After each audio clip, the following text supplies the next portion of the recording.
Hello बच्चे, let's read the question. A body of mass m1 equals to 4 kg moves at 5 I cap meter per second and another body of mass m2 equals to 2 kg moves at 10 I cap meter per second. The kinetic energy of center of mass is okay. So हमें दो bodies given है, एक का mass हमें given है 4 kg और इसकी जो velocity हमें दी है that is 5 I cap meter per second.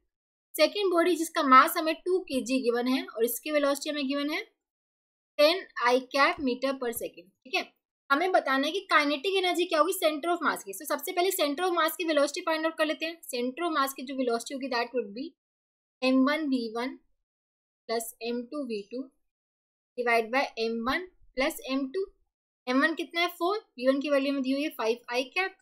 ठीक है, m2 की वैल्यू है 2 और v2 की क्या है 10 i cap divide by 4 plus 2. तो ये आ जाएगा 20 i cap plus 20 i cap divide by 6.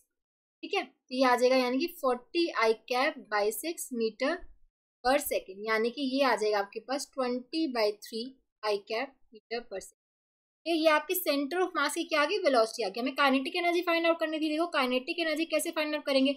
अब देखो इसका मैग्नीट्यूड क्या हो जाएगा. जो वेलोसिटी सेंटर ऑफ मास है वेक्टर फॉर्म में 20/3 आई कैप मीटर पर सेकेंड है. इसका जो मैग्नीट्यूड हो जाएगा 20/3 मीटर पर सेकेंड ही होगा.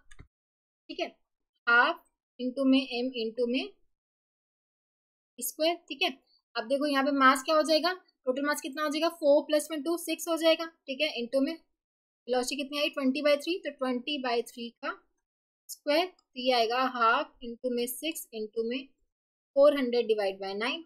ये जाएगा 3 पे, 3 3 जा 9, तो ये आ जाएगा 400/3. ठीक है, सो 400/3 जूल आ गया.